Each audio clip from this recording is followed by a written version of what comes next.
Hi, I'm Jérémy. And I'm Ben. Together we're 15 Degrees North. Today we're going to show you the sights and sounds of North Macedonia.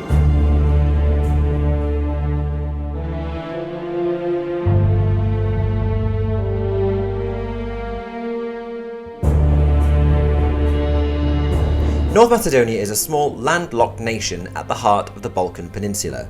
Until recently, it was known as the former Yugoslav Republic of Macedonia, but following a long-standing bitter dispute over the name Macedonia, they have rebranded themselves to accept that South Macedonia does exist and it sits within the border of its southern neighbour.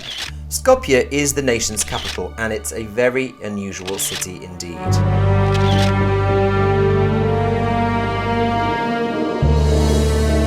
Alexander the Great was a Macedonian, and there he is, right in the centre of Skopje. Until the country became independent in 1991, Skopje was a minor city within the Byzantine, Bulgarian, Ottoman and Serbian empires, before becoming the capital of the Federated State of Macedonia inside Yugoslavia. When it suddenly became the capital of a newly created country, the government had visions of transforming this rather bland Eastern Bloc city into something more befitting of its Macedonian legacy. After all, Alexander the Great carved a huge empire from Macedonia, although if we're going to be really technical, it was actually from a town that now sits in the Grecian side of the border. That doesn't matter! The Macedonian legacy remains. So why not build a capital befitting that legacy?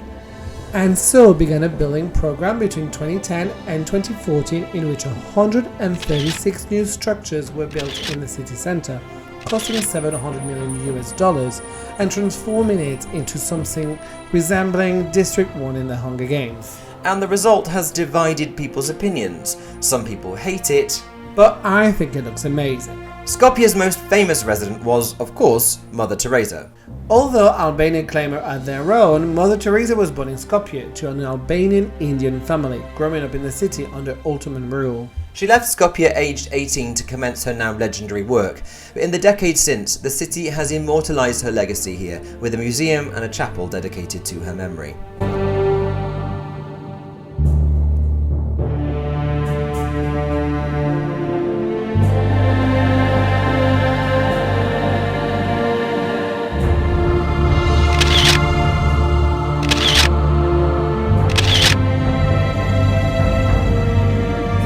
Arr.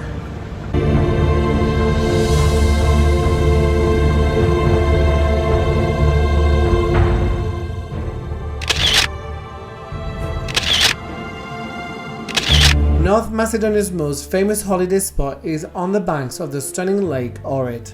Lake Ohrid is not horrid. The town of Ohrid is a pretty little gem with bars and restaurants crowded along the water's edge and plenty of markets to wander around. People come here from across the region for an idyllic trip to the mountains, where they can swim in the cool waters of this perfectly placid lake. Its most famous landmark is the Church of St. John the Theologian, which sits on the cliff with sweeping views across the water. This iconic church has become a national symbol, so you have to make the effort to walk out from the town to see it.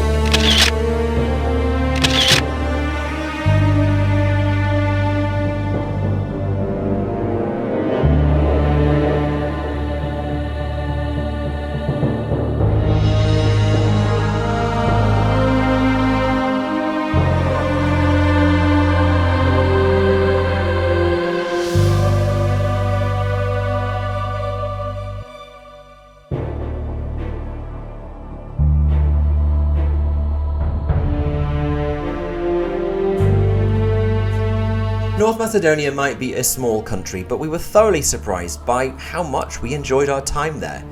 It definitely exceeded our expectation, and we could totally have stayed several more days at Lake Ohrid just to slow down and appreciate life at a leisurely pace. And who could say no to a few more of those sunsets, cooling down from a summer's day by swimming in the lake?